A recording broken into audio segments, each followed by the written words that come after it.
The Benny Hill Show was one of the most outrageous comedies ever broadcast, filled with slapstick chaos and cheeky humour. But behind the laughs were shocking truths that reveal the darker and stranger side of Benny Hill's world. Fact 1. How did that make you late? He wasn't walking very fast. Benny Hill wasn't just a British star, he was an international sensation. At its height, The Benny Hill Show aired in over 140 countries. His brand of silent slapstick and chase sequences worked across language barriers.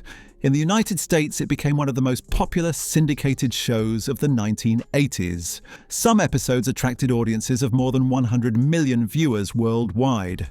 Australia, Canada, and even New Zealand regularly put his shows in primetime slots. In South America, he became a cult icon despite cultural differences. The strangest twist is that even in the Soviet Union, pirated copies circulated secretly. While his comedy was considered lowbrow by UK critics, it was celebrated abroad. For decades, he was Britain's most successful television export. This level of global stardom made him richer than many Hollywood comedians. His shows ran in syndication long after they were cancelled in the UK. He became a household name across continents, even among those who never saw British TV. What seemed like simple humour was actually perfectly tuned for global audiences. It was proof that laughter could break down borders more effectively than words. Yet, in his home country, the same humour would come under attack. The British press often treated him as a national embarrassment rather than a national treasure. This strange contrast shaped his career forever, and it left Benny Hill as a man loved worldwide, but uneasy in Britain.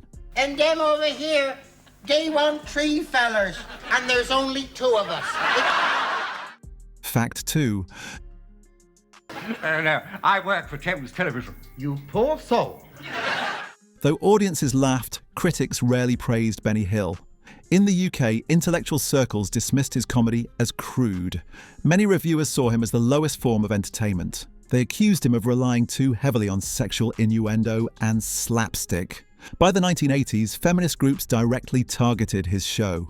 They argued that Hill's chasing women sketches objectified women. Even politicians began to question whether the BBC should air him. Ironically, while the world adored him, Britain became his harshest battlefield. In the press, he was called outdated and embarrassing. Newspapers often ridiculed his format as repetitive. The criticism grew stronger as television tastes changed in the 1980s. Younger audiences wanted something sharper and more satirical. Benny's comedy felt like a relic of the past, yet his ratings remained strong despite the attacks. It was proof that the public loved what the critics hated. This tension only made his success more controversial. He represented a clash between old-fashioned humour and modern expectations, and that clash would eventually help bring about his downfall. For Benny Hill, fame always came hand in hand with backlash. She's a pretty little lass. I can see she has. That's the way I tell her what to... Fact 3. Oh, Lord. I've done it now, haven't I? Benny Hill never married, despite countless opportunities. Throughout his life, he proposed to several women. Surprisingly, each one turned him down. Some said he was too eccentric to settle down. Others claimed he was married to his work.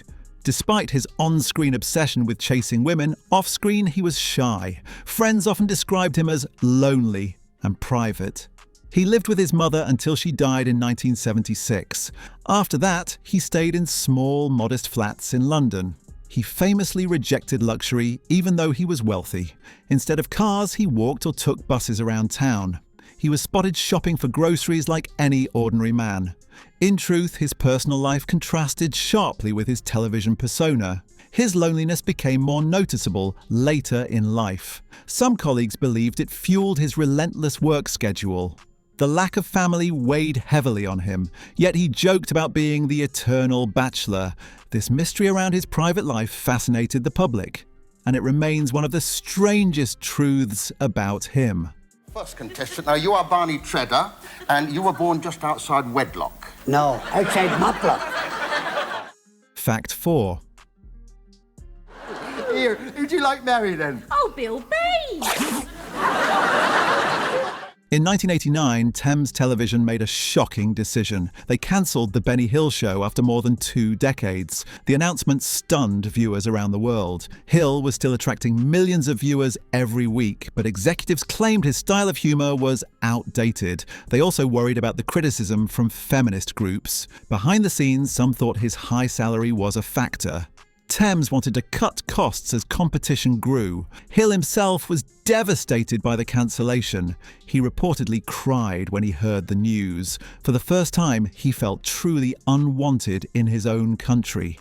The global audience couldn't believe the show had ended. Abroad, reruns continued to thrive in syndication, but in Britain, he was quietly pushed aside. It marked a painful turning point in his career. The king of slapstick was suddenly unemployed. It showed how quickly television can abandon even its biggest stars, and it left Hill's legacy forever divided between love and rejection, a reminder that ratings aren't always enough to survive.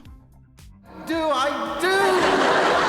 Can I now pronounce you man of life? Fact 5. I'm gonna wash that gal right out of my hair. Hello, Skipper. You look flushed. Despite his fortune, Benny Hill lived modestly. At his peak, he earned millions from syndication, yet he never bought mansions or flashy cars. Instead, he rented small flats in London. He often cooked simple meals at home. He didn't employ servants or assistants. Neighbours described him as quiet and unassuming. He was regularly seen walking to shops. Sometimes he even bought second-hand clothes. For a man with international fame, it was shocking. Even in hotels, he stayed in modest rooms. Producers were often embarrassed by his lack of luxury. But Hill claimed he didn't care for materialism. He once said he was happiest keeping things simple. Despite this, he secretly had millions in the bank. His frugality baffled his friends and co-stars. Some even called him eccentric for avoiding luxury, yet it reflected his strange double life. Global star, local loner, and it became one of his most enduring mysteries. And I was 16 years old, and of course I thought I was driving the stagecoach into Dodge City. Fact 6. Tonight we're looking at palmistry and phrenology. And let's meet our expert, Miss Emily Grimley. Oh, hello! While criticised, Hill influenced countless comedians. His fast-paced sketch style paved the way for others. Shows like Saturday Night Live borrowed visual comedy ideas. Even Monty Python, often seen as his opposite, respected him. John Cleese once admitted Hill's timing was genius. In America, Jim Carrey cited him as an influence. Eddie Murphy even parodied him in stand-up. French comedy shows borrowed his chase sequences. His use of music in sketches was groundbreaking.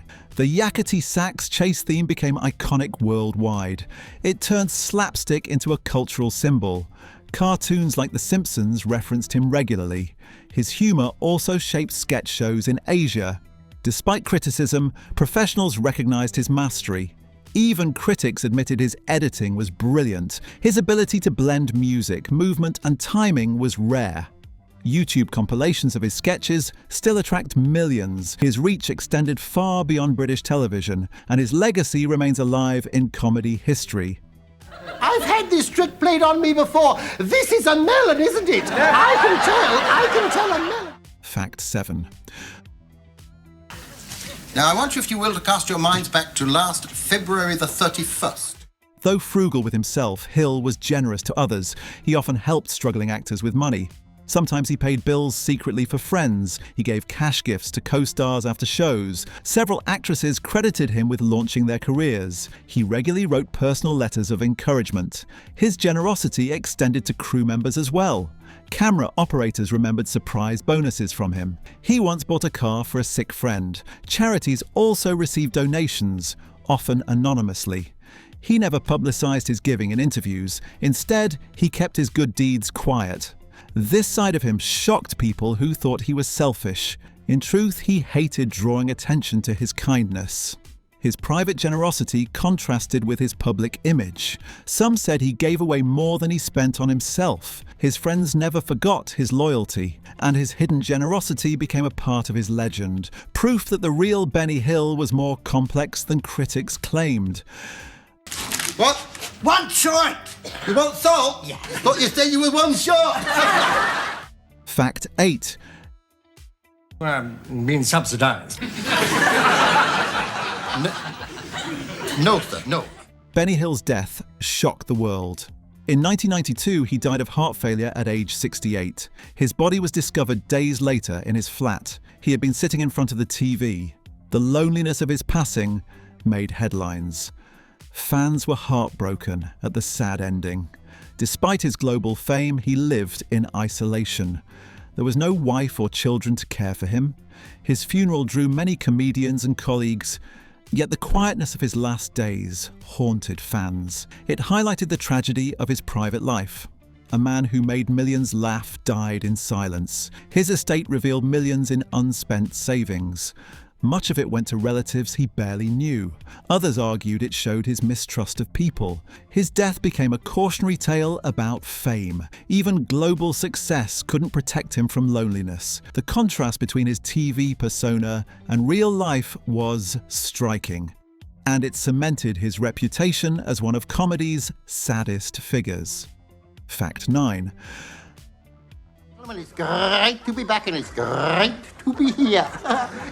By the 1980s, feminism grew louder in Britain. Benny Hill's sketches became a prime target. Activists argued his humour demeaned women. The famous chasing women scenes symbolised sexism.